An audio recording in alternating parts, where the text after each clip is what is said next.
so poor defensively. All 3 goals really avoidable for us today. Is that the frustrating thing over not just this game, but the last 2, 3, 4 games? Is that a lot of these goals are defensive errors?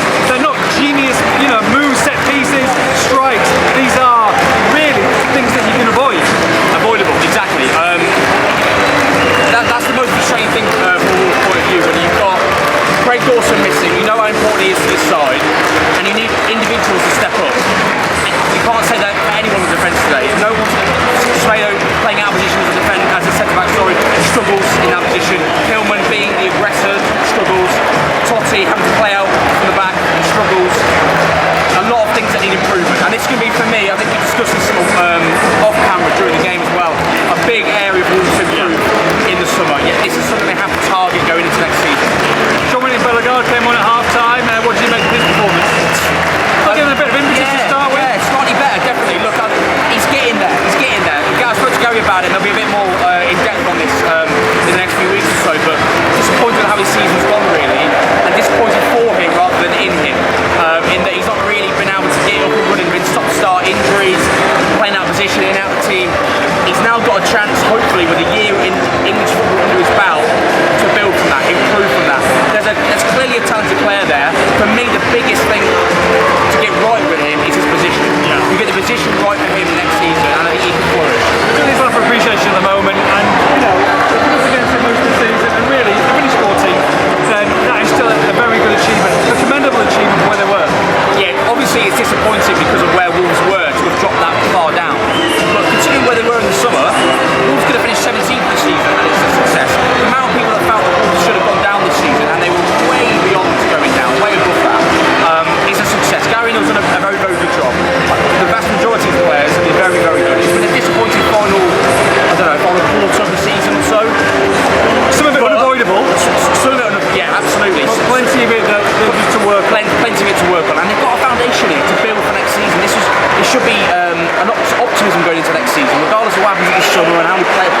There's a very good side here with a very good manager that they can build from, but there's a lot of things they have to get right, and it's going to be a big summer. And I think you can say and show from the appreciation of the fans that they've got the right man in charge to take them forward. Absolutely, I've got no doubts in my mind whatsoever that Gary Neal is the right man to take Wolves forward. We both had our question marks at the beginning.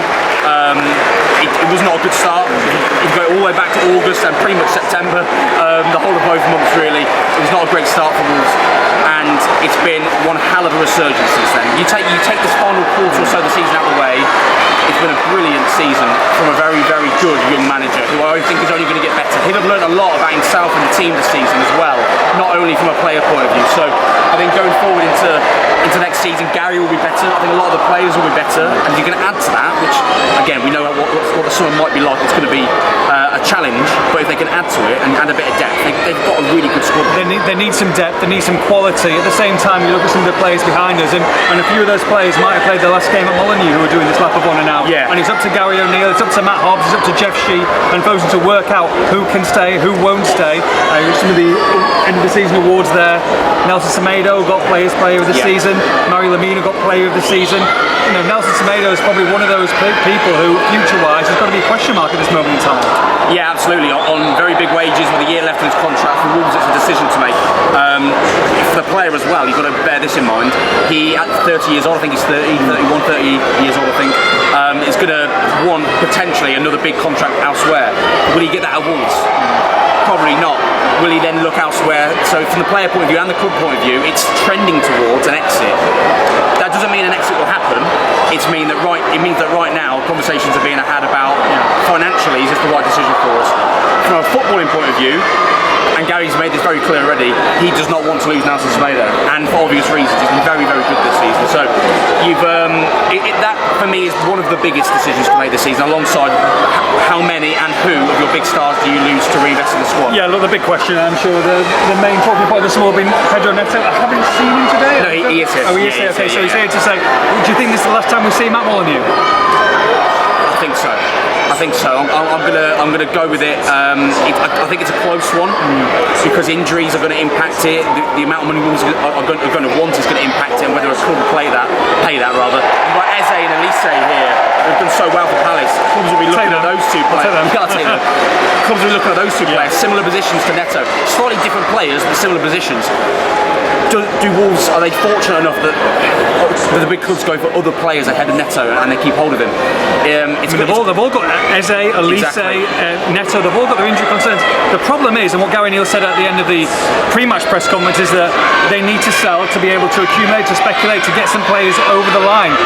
So does that lend itself that they want to get this deal done early so they can get these players in because they can't spend without getting the money in? I mean, in an ideal scenario, Gary Neal walks in on June 1st, has a conversation with Matt Hobbs, has a conversation with Jeff Shee, sits down and says, okay, we've got these amount of bids, it's the money we want, players gone, these players come in, team sorted the pre-season. When does that ever happen in Premier League football and at Wolves? It will not happen. Obviously, Ruben Neves moved very quickly last summer, so deals do happen quicker than, well, as quickly as Wolves would like at times, but it's very rare. Things often drag on into August.